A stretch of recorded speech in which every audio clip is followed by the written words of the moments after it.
এত বসিরহাটের সাংসদ হাজী নুরুল ইসলাম তৃণমূল কংগ্রেসের মমতা বন্দ্যোপাধ্যায়ের সঙ্গে লড়াকু সৈনিক তথা সাংসদ হাজী নুরুল ইসলাম চলে গেলেন না ফেরার দেশে।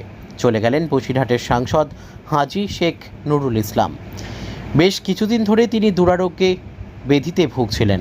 অবশেষে বুধবার দুপুরে বারাসাত 1 নম্বর ব্লকের ছোট জাগলিয়ার বহেরা গ্রামে তার নিজস্ব বাসভবনে শেষ নিঃশ্বাস ত্যাগ করলেন।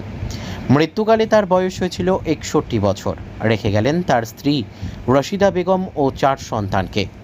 11 নভেম্বর 1963 সালে তিনি জন্মগ্রহণ করেন। তিনি খড়কি সিনিয়র মাদ্রাসায় পড়াশোনা করেছেন।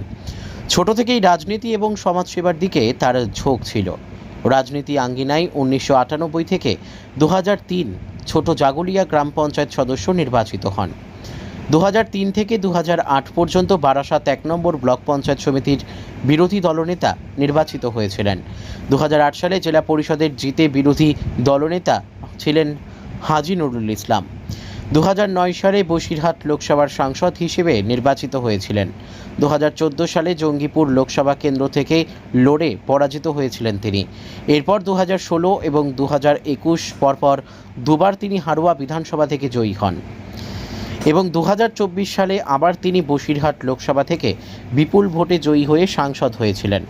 তার এই অকাল প্রয়াণে শোকাহত গোটা তৃণমূল কংগ্রেসের পরিবার সূত্রে খবর, আগামীকাল প্রয়াত সংসদের শেষকৃত্য সম্পন্ন হবে। বাবার ঠিক কী হয়েছিল, একটু সমস্যা ছিল। আমরা কয়েকবার ভর্তি করেছিলাম বেসরকারি, এতে বলা হয়েছিল যে নিউমোনিয়া টাইপের আছে, চেস্টে পেন এই ধরনের কিছু হতো।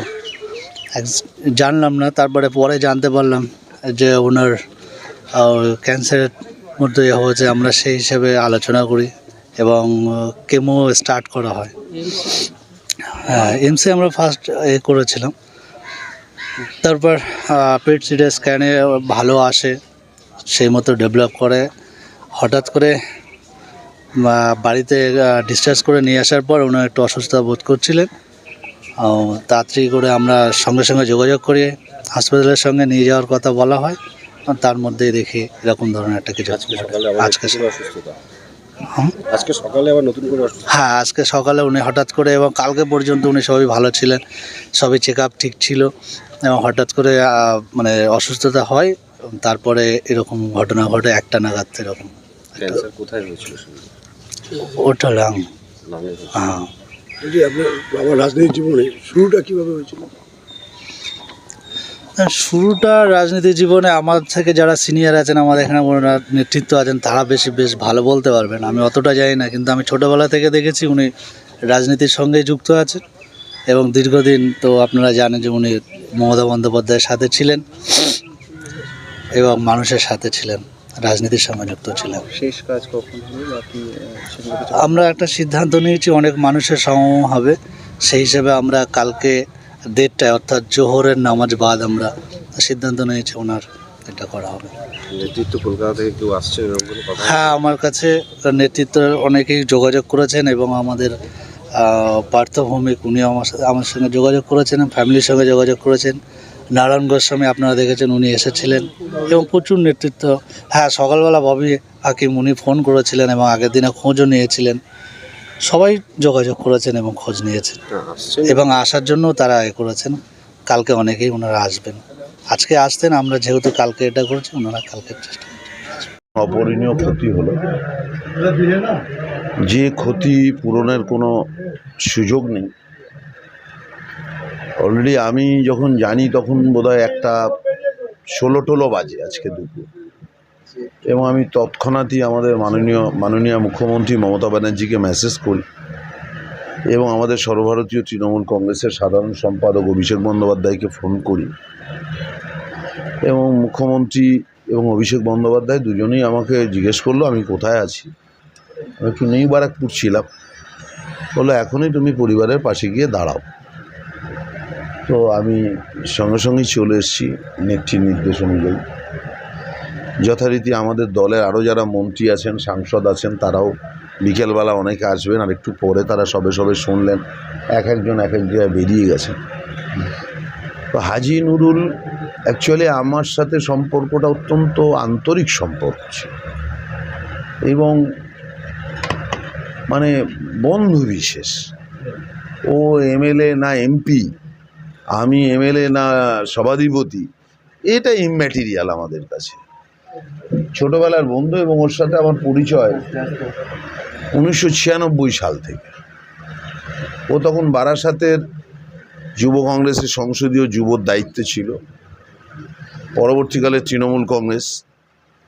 ও বারাসাতের সংসদীয় জেলার সভাপতি, আমি বসিরহাটের সংসদীয় জেলার যুব সভাপতি। এই নিয়ে বহু মিছিল মিটিং, তখন গোপাল মুখার্জি আমাদের জেলার লিডার, রঞ্জিত পাঁজা, সেই সময় থেকেই চিনি। এবং সেই সময় এই তল্লাটে, এই ছোটো জাগুলিয়া, কদম্বগাছি, এই বয়রা গ্রাম, এটা সিপিএমের তখন দুর্ভেদ্য ঘাঁটি ছিল। মানে মারপিট হতো না এমন কোনো দিন নেই, সিপিএমের সেই সন্ত্রাস।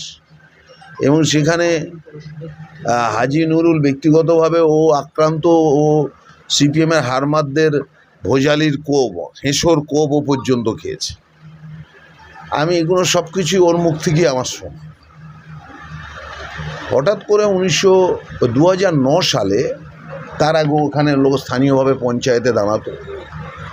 2009 সালে মুকুল রায়ের মাধ্যমে মমতা বন্দ্যোপাধ্যায় ওকে এবং আমাকে ডাকে, এবং সেই সময় মমতাদি আমাকে দলের সিদ্ধান্তটা জানায় যে নারায়ণ, আমি চিন্তা করেছি যে ওকে বসিরহাটে পার্লামেন্ট থেকে দাঁড় করাবো, তুমি ওর ইলেকশন এজেন্ট হবে। ও তো বসিরহাটটা অত ভালো চেনে না, নতুন। তো সেই থেকেই আরও একটু নতুন উদ্দীপনা নিয়ে আমরা দুজনে বসিরহাটটাকে আমরা সাজিয়েছিলাম। এবং ও খুব মিশুকে মানুষ। ওর বাড়িতে এই হলো ঈদের দিন নেমন্তন্ন করায়, খাবার খেতে হবে, এ করতে হবে, তা করতে হবে, এইরকম। ও এমপি হওয়ার পরে আমি আমার ফ্যামিলি নিয়ে ওর যে ফ্ল্যাট, এমপি ভবন, যে আবাসন পায় গভর্নমেন্টের, সেখানেও আমি আমার বউ বাচ্চা সহ ওখানে থাকতাম। মানে সম্পর্কটা একেবারে পারিবারিক। সেই জায়গায় মনকে বুঝ দেওয়ার ভাষা নেই। পরবর্তীকালে ও হারোয়ার বিধায়কও হলো, আবার বসিরহাটে পুনরায় সাংসদ হলো। ওর ছেলে বা ভাবি, ছেলেরা যারা আছে, তাদের সামনে দাঁড়ানোর আমাদের ভাষা নেই। যদিও জানি যে লোকসভা নির্বাচনের সময় থেকেই সে খানিকটা অসুস্থ ছিল। পরবর্তীকালে সিচুয়েশান দিন দিন আরও ডিটেরিয়েট করে। দল সবসময় ওর পাশে ছিল, ওর নেত্রী এবং আমাদের লিডার অভিষেক বন্দ্যোপাধ্যায় সবসময় খোঁজ খবর নিত। স্থানীয় পর্যায়ে বিশেষত ওর বন্ধু ছিল নুরুল হক, বিশেষ বন্ধু। তারপরে সবাই আছে এখানে, আশাদ আছে, সবসময় খোঁজ রাখতো, হালিমারা, বাবলুরা সবসময় খোঁজখবর নিত। ছেলেরাও, রবি তো খুবই ভালো ছেলে, আমার সাথে সবসময় যোগাযোগ থাকতো। অপূরণীয় ক্ষতি হলো। দলের পক্ষ থেকে আমাদের দায়িত্ব যে ও নেই, ওর পরিবার যাতে ভালো থাকে, সুস্থ থাকে, প্রয়োজনে তাদের পাশে থাকা।